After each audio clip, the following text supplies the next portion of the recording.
Hi everybody, Lisa here with another video. Sorry, that gets annoying sometimes. And it's all about hair. So, you know what, it's fitting if the shoe fits. But yeah, this is about hair. And I have not been a virgin since I was 8 years old. Yeah, 8 people. Think about how many years that is.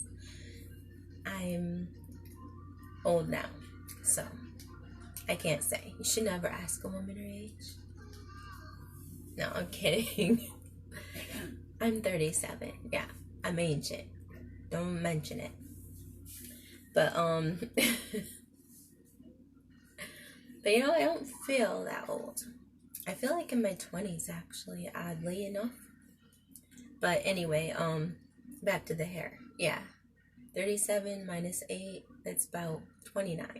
29 years, people. I have not had the same hair type since. Yeah, it's been that long. Like, I started my hair straightening treatments by our good family friend, and she was my sister's friend. So she's a friend of the family, and she would love to come over occasionally and do my hair. And she'd straighten it, put those little chemicalized straighteners you get at the regular store. Yeah, I started that when I was like 8 years old. And I would go to the salon sometimes when I was able to and get salon treatments, but they never lasted. Those were like so old-fashioned and ancient. It seemed like so long ago, you know. And I remember this one in particular, me and some of my female friends, we basically were having a girls' night out. And they all have straight hair because they're white. And I have mixed ethnicity. So I was like the only one at that place that had ethnic hair. And the woman put this chemicalized crap all over my scalp. And you know, because sadly, yes, this is true. I do believe that people who are Caucasian have more sensitive scalps than us ethnic people. Because we're used to it, you know, your mom pulls on your hair and yanks at it, and most of the time if you got straight hair and you do any little tugging, you're all crying later on, but we're not, because our parents did it when we were little. So I got used to my mom yanking on my hair to get all the snarls out. It wouldn't last either. I got really detangled, like my hair tangled up so easily. And, you know, it would be like Puffball City later on in the day. And I would get teased and harassed so bad because of my hair. Like, my hair has been my identity. It really has. And that's why, to me, it's so important. You know, some people think, you know, your hair is just a thing. It's just there. But to us that haven't had it always so easy with managing our hair, like, I mean, white people, when they put their hair products on, it just stays nice, you know, and they can just do hairspray. And I don't really like hairspray, quite honestly. I don't. I never have. I like it to have some kind of texture, but not like be totally like stiff. To me, that's just, I don't know, I just don't like it. I don't like how it feels. I like soft hair, but manageable, you know, like it's become. And it's been a whole journey and a whole ordeal for me all my life. And whenever anyone wanted to help me, I would let them. I would just let them do whatever they wanted to my hair. That's how I was. I was as very, like, I don't know, free-spirited that way, I guess. I wanted different look to my hair. I just love different styles, and I always had this thought of what it might be like, and then it wouldn't turn out like that, and it would look so horrible, and I'd be so embarrassed. I had that happen before. I let my sister convince me into cutting my hair. Big mistake. Like, that was the hugest mistake of my life. Of my teen years. It devastated me, everybody. It really did. But yeah, so straight hair is my like ultimate goal in like nirvana. And I think that I've had enough experiences from all the different stuff I've used throughout my life. And I've done that. I've done keratin, like I've said. I've done Japanese. I've done the regular straightening.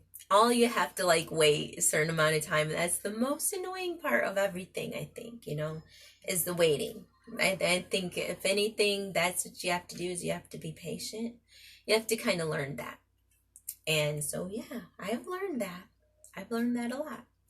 But, I must say, like, I'm so enthusiastic and proud when somebody, like our family friend, her name's Nikki, and it's just so happy and exciting for me to see, women of her ethnicity. She's Caucasian as well. Women of her ethnicity, actually wanting to learn and evolve and not all staying to their own cliche. And she had me as her motivation for learning this type of hair. And by the time I was in college or high school, my high school year, she did an amazing job on my hair. And I was like, that was for my because she did my hair, and then my dad took me and I got my high school senior pictures done. It was so beautiful looking, and we stayed up all night. I was like so dead to the world. It took us like, I went right after I got out of school, and we spent like until like, I don't remember how early in the morning, but it was a certain amount in the morning that my mom had to come get me from her house because we were finally done. And it was like, oh my gosh. And it was a long ordeal. We had to go into the store and get more chemicals because I had a lot more hair back then, even than I do now. And I mean, it was just like, it was a really good process though, and she did an amazing job that time. And I really loved my senior pics, so yeah. And she also did my pictures or my hair for my wedding. So the way that you see it made, that's because she's so good at hair. She really does good and is passionate about what she does. And it's a shame she lives in another state now. But she's really amazing, and I'm so happy that she was able to learn some type of things from my hair, and that I could be her little model as best I could since I was a little girl. And yeah, so I think I have some experience and some expertise in this field of what to do and what to expect. When I went to that little friends night out, I basically had that woman, like, I was so desperate, I let her put it on my hair and keep it on as long as I could. Like, she was like, that's not burning you, is it? And I was like, no, it's not burning. And I let her leave it on as long as they would allow it to be left on. And I was like, it's okay. They were all like, they had never done this before apparently. And leave it to good old Lisa to have somebody do their first with her, be their little subject. I was like that person that in my little area of white people that like help people to acclimatize to my ethnicity. Yeah, that was me. Little Lisa, and I got people used to my ethnicity. I think I do believe I helped my grandma to see my ethnicity in another light as well, because she had bad experiences with African Americans in Muskegon, especially Muskegon Heights. And I think that some people get prejudiced based on a certain group of people, and they think every person in that group of people is that way. And when somebody comes along and they're these cute little adorable children that you can't help but fall in love with, they change your whole world. And I love my grandma now. I couldn't imagine my life without her. and having had her and my grandpa in my life, they're amazing people. And, you know, you would never have been able to even know that type of thing and about them. And I would never have known. I didn't even realize that. But ever since she saw me, she apparently loved me. And I was all in my cute little red dress when we got adopted. And I got to sit in my grandma's lap. They would always give me and my brother cookies when we came over, and they'd let us go in the other room and watch TV. So I have good memories too. And, you know, she's got a lot of wisdom, and, you know, I've heard a lot of her stories because I used her in one of my reports. So yeah, but yeah, I changed a lot of people in my community that way who didn't understand what we were. And I'm like the epitome of every race, so yeah, I guess I'm a good subject to do that with. And to combine people. You know, Pocahontas did that. She was very good at uniting people and helping people to resolve their differences when they had prejudices. And my dad always called me Pocahontas. And honestly, that always was my, like, that was the proudest thing I ever heard him say about me. And, you know, to this day, I always love that aspect of who I am. I love every aspect now of who I am, and I'm growing to learn to love every part of me every day. But it takes time sometimes, you know. But I always have liked that part because I don't know, I think it's cool, and I really like my Native American ancestry. I love how they think, and I just love their way of life. So it's easier to associate with the way that they were raised, you know. But yeah, I have a lot of different things in me, and that's why my hair would sometimes be hard to do, because it's not 100% African, it's not 100% Caucasian, it's not 100% Native American or Hispanic or Spanish or whatever, you know. It's not 100% one thing. It's like a mixture. And I can tell it has very fine, soft qualities about it, even if I don't use my products, which I do. I know I do. I use good hair products, but some people, even if they do, it wouldn't be great, you know. But yeah, I use my good hair products, and, you know, I make sure I wash it at least twice a day. Well, I mean, twice a week. But I actually wash and condition it once a week, and I deep condition it the other week. So, yeah. But the other time in the week. So that's what I do. But I mean, I get the treatment too. So this isn't really my hair, people. I had to, like, my real hair, it would get dry so bad. And when it would dry out, because I think that's what it was lacking, is water. And basically, when I would get it wet, it would, all the water would go, like, into my hair follicles somewheres, and I'd be like, what the heck? It would be all back to dry, and, you know, poof. Yeah, that's when it would poof. So what I'm thinking is that's how, you know, ethnic hair can get so frizzy. I think it's a lack of water, which, if you think about it, people, it makes sense in our genealogy, in our ancestry, in the DNA code of our lives. Because think about it. Africans are in the most hottest climates and closest to the sun. That's why they have the dark pigmentation, and it's why they have really dry, coarse hair, because they didn't get as much water on it. And when you're in the hot sun all the time, especially in the slave days, sadly, you know, think about it. They're in the sun constantly. They're going to get dark. And they're not taking care of their skin, because there's that misconception that people that have dark skin don't need sunscreen, which is total BS. We all know that. And, you know, it's just old-fashioned thoughts. And, you know, ever since I started with sunscreen, in fact, that's all I started even having to do at first. And it totally changed my skin. It's like, it's amazing. It's like you need to protect yourself. And that's where all the freckles, I know everybody thinks it's a fad and it's so cute, but you know what it is, people? It's pigmentation from the sun. Yeah.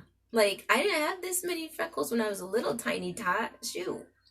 A lot of the freckles, like, if you want freckles, just freaking don't use sunscreen and go stand in the sun all the time. You'll get your little cute freckles, trust me. It's cancer cells.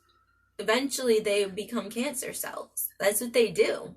Like, people think they're like this cute little fad. They're sickness. It's like having anorexia as a fad. It's kind of sick if you think about it like that. But I'm trying to clear up my skin. And if my freckles end up fading away and going away, which good luck, I doubt they will anytime soon, because I spent a lifetime without sunscreen. So I have to like make up for that, you know. But I'm doing better, and I'm helping my skin to get better.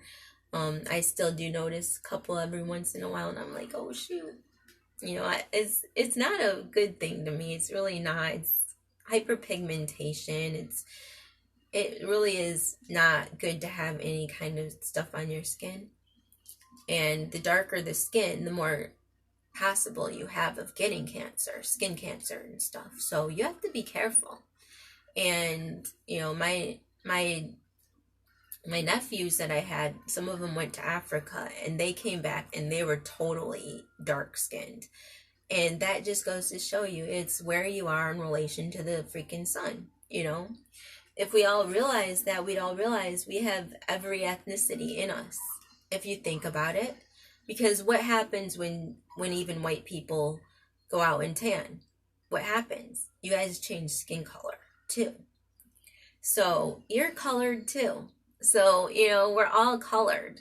We're all different colors in different times of the season. And some people prefer to remain more pale.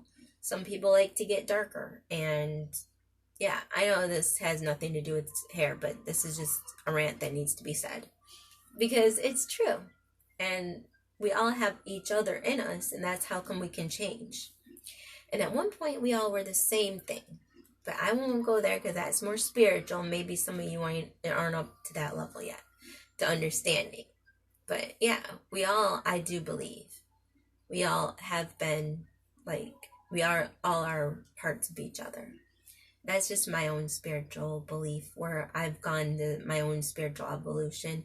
Maybe one day I'll share some of my thoughts on spirituality. I don't know who would care.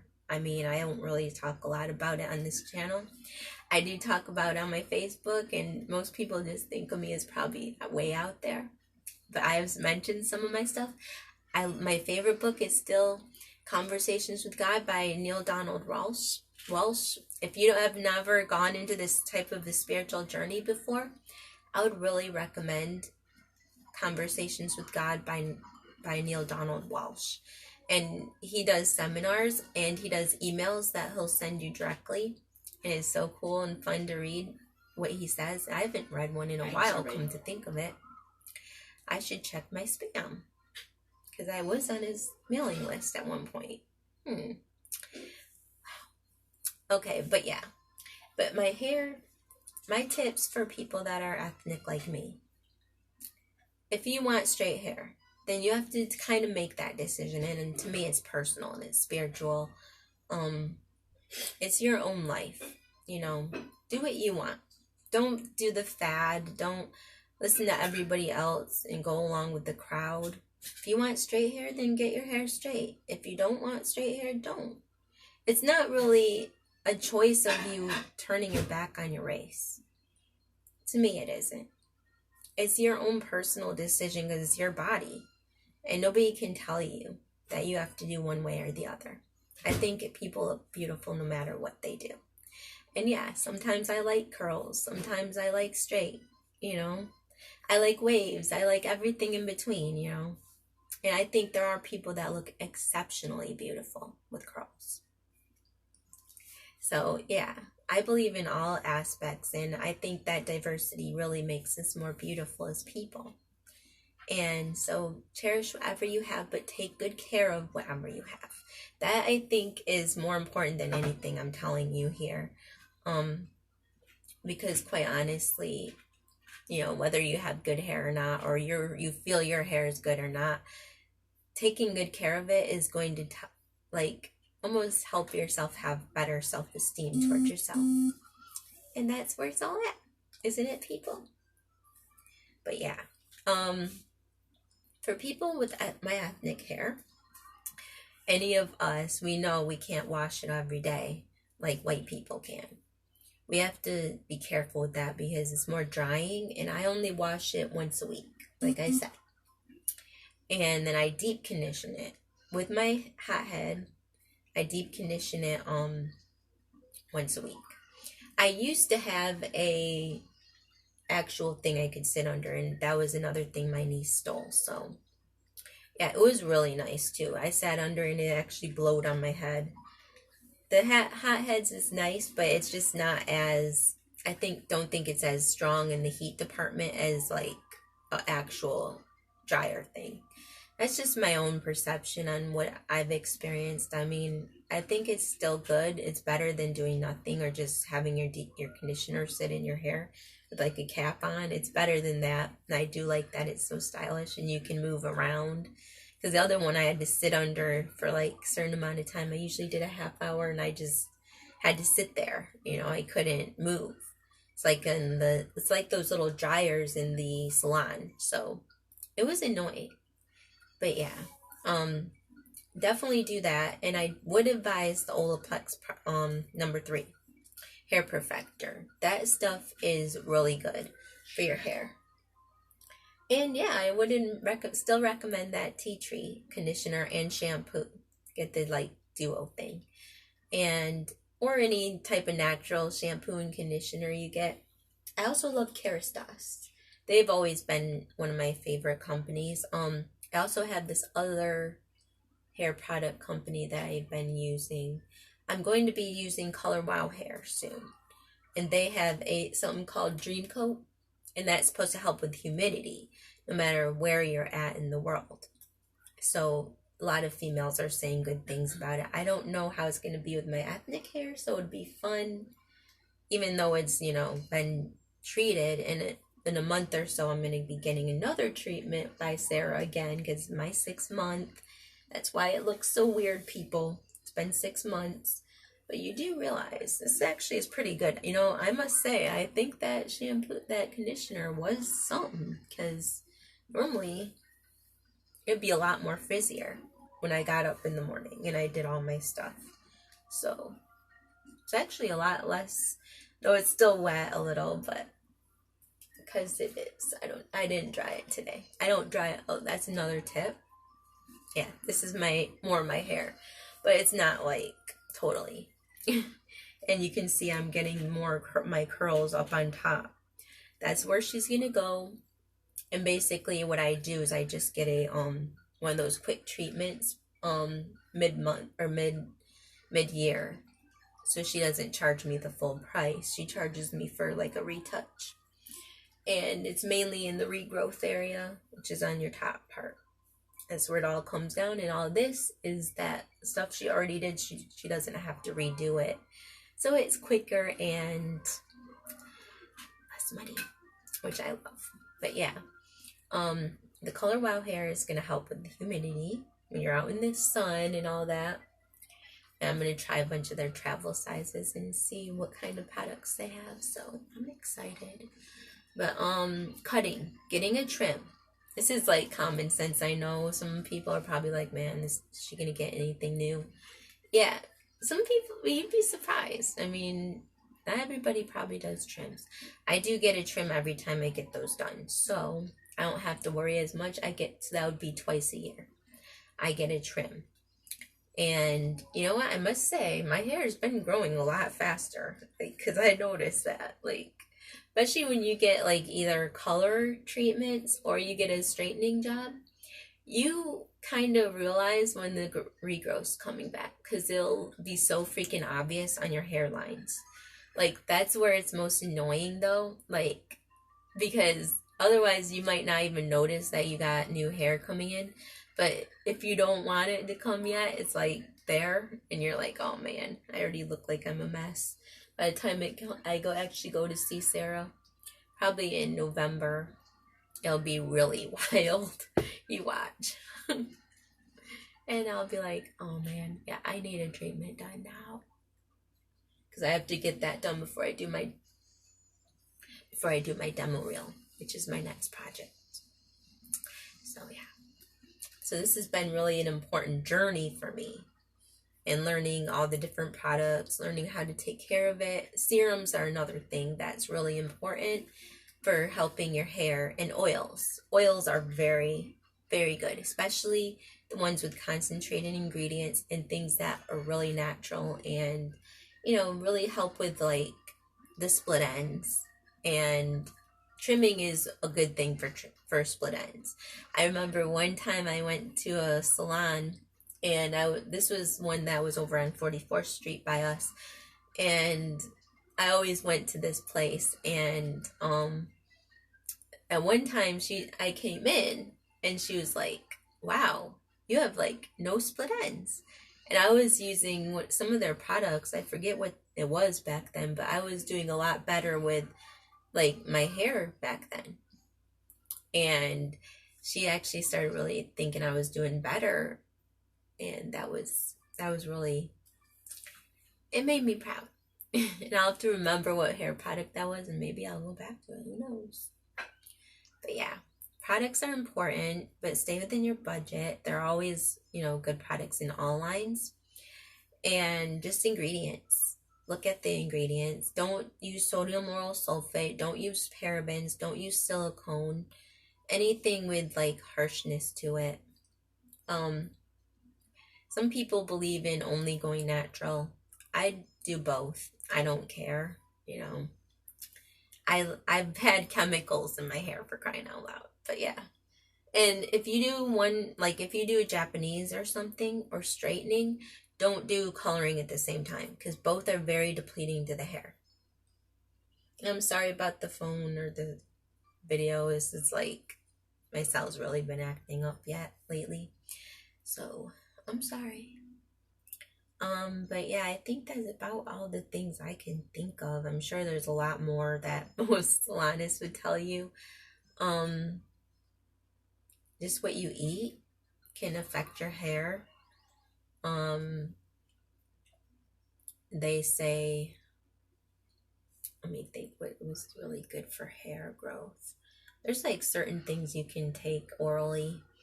Halo Beauty is a good thing. I was at one point doing it and I stopped, but I will be restarting again. But there are, she does hair, nails, and skin booster, which I'm going to be doing. Because yeah, this girl's got to be smoking hot. And, oh, Keratin is very good. That was the one treatment I did as well. The difference really, I think, between those old-fashioned chemical things, chemical straighteners, and the keratin and the Japanese. This is the main one. How permanent you want your hair to be straight. Yeah, in a nutshell, that's the key. Because if you don't care about it being permanent, you just want to like do something fun with the girls or whatever, regular chemical straighteners you get over the counter, they're perfect for that.